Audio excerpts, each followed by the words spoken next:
खाली बसून घ्यायचं आहे। सर्वांना विनंती आहे खाली बसायचं आहे। खाली बसून घोषणा दिल्या तरी चालतील। सर्वांना विनंती आहे पाठीमागचे जे लोक आहेत त्यांनी खाली बसून घ्यायचं आहे। या ठिकाणी सर्वांना विनंती आहे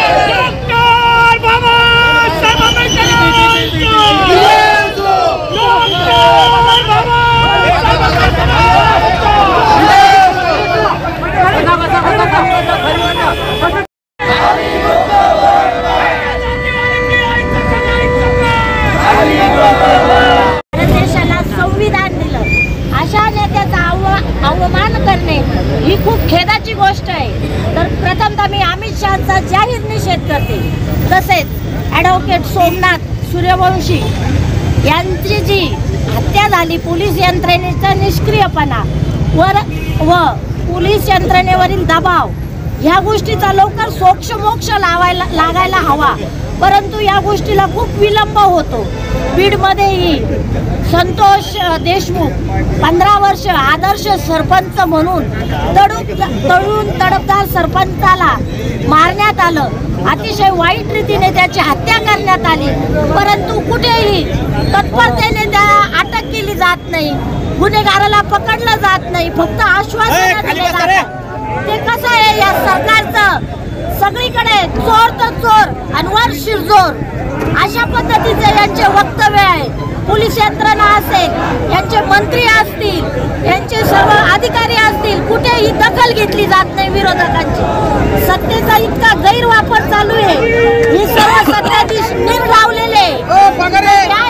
1 महिन्याच्या आत याचा सर्व निकाल लागला पाहिजे आणि अमित शहाने राजीनामा दिला पाहिजे। या मताची या तिन्ही घटनांचा, बीडची घटना, सूर्यवंशीची, परभणीची घटना, संसदेतील अपमान, या गोष्टींचा मी सर्व पक्षांच्या वतीने जाहीर निषेध करते। जय हिंद, जय महाराष्ट्र।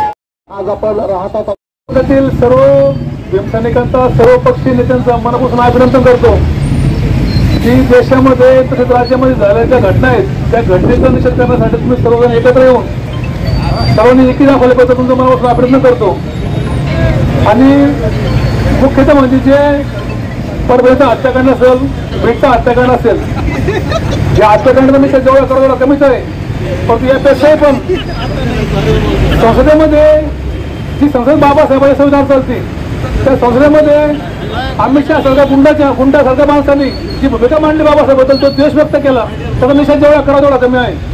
आणि म्हणून मला तर असं वाटतं की देशाचा तो गृहमंत्री आहे आणि त्याला असं वाटत असेल कदाचित मी देशाचा गृहमंत्री म्हणजे मी सर्वच काही माझं आहे, परंतु देशातल्या सर्व भीमसैनिकांनी, सर्व समाजाने ही जाणीव करून दिली, दाखवलं की बाबासाहेबांना बोलणं काय प्रतिक्रिया येतात काय नाही। म्हणून संपूर्ण देशभरामध्ये कोणी गाडो धिंड काढतंय, कोणी तोंड काळं करतंय, कोणी मोर्चा निषेध आंदोलन करतात, ते प्रत्येक ठिकाणी रोज चालू आहे। प्रत्येक देशाच्या कानाकोपऱ्यामध्ये हे मोर्चा आंदोलन चालू आहे आणि आपण पण आपल्या नगर जिल्ह्यामध्ये प्रत्येक ठिकाणी गाव बंद, तालुका बंद, निषेध मोर्चा आंदोलन करून या भूमिकेचं तुम्ही बिलकुल समर्थन केलं नाही।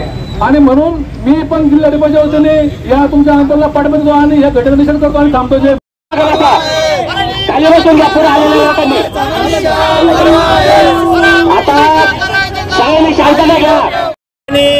परभणी, बीड आणि अमित शहाने जे वक्तव्य केलेले या घटनेच्या निषेधार्थ आज राहता तालुक्यातील बहुजन समाज, सर्वपक्षीय संघटना, बाबासाहेब आंबेडकर, शाहू महाराज, फुलेंच्या विचारांना मानणारे सर्व समाज बांधव या ठिकाणी आज निषेध सभेसाठी हजर राहिले, त्याबद्दल सर्वांचे आभार मानतो व या तिन्ही घटनेचा आम्ही तीव्र निषेध करतो।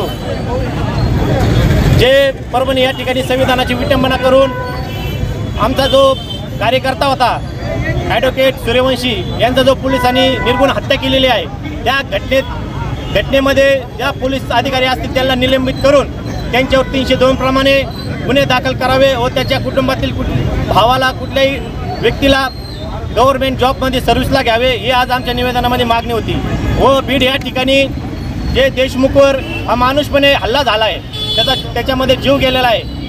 अशा ह्या हल्ल्यामागं जे मास्टर माइंड असतील, कुणी राजकीय पुढारी असतील, यांचा CID यांची तपासणी होऊन त्या गुन्ह्याची त्यांना लवकरात लवकर आरोपींना शिक्षा व्हावी हीच आमची या मोर्चामध्ये मागणी होती. व देशाचे केंद्रीय मंत्री अमित शहानी जे आंबेडकर जे बाबासाहेबांचा अपमान लोकसभेमध्ये केलेला आहे, मी प्रथम अमित शहाचा या ठिकाणी जाहीर निषेध करतो. बाबासाहेब जीव आहेपर्यंत पण आमच्या मनात आणि जीवात आहे आणि मेल्यानंतर आम्ही सुद्धा बाबासाहेबांनी जी शपथ दिलेली आहे आम्हाला बौद्ध धर्माची, आम्ही मेल्यानंतर सुद्धा बाबासाहेबांनी जी शपथ दिलेली त्याचप्रमाणे अंत्यविधी करतो. त्याच्यामुळे आम्ही जिवंत असू मेलो तरी सुद्धा बाबासाहेबांचेच रक्त मासाचे राहणार आहे. आणि आपल्या माध्यमातून हे पण सांगतो, ज्या कागदावर बाबासाहेबांची सही आहे त्या कागदाचं संरक्षण कुणी करू नये तर नाही करू, पण हा भीम सैनिक नक्की करणार जोपर्यंत जीवात जीव आहे तोपर्यंत. त्याच्यामुळे कुणीही बाबासाहेबांच्या इथून पुढल्या काळामध्ये जर बाबासाहेबांवर आक्षेपार्ह बोललं तर इथून पुढल्या काळामध्ये सहन केलं जाणार नाही. ईट का जवाब पत्थर से जरूर मिलेगा हेच आपल्या माध्यमातून सांगतो. जय भीम, जय भारत, जय संविधान.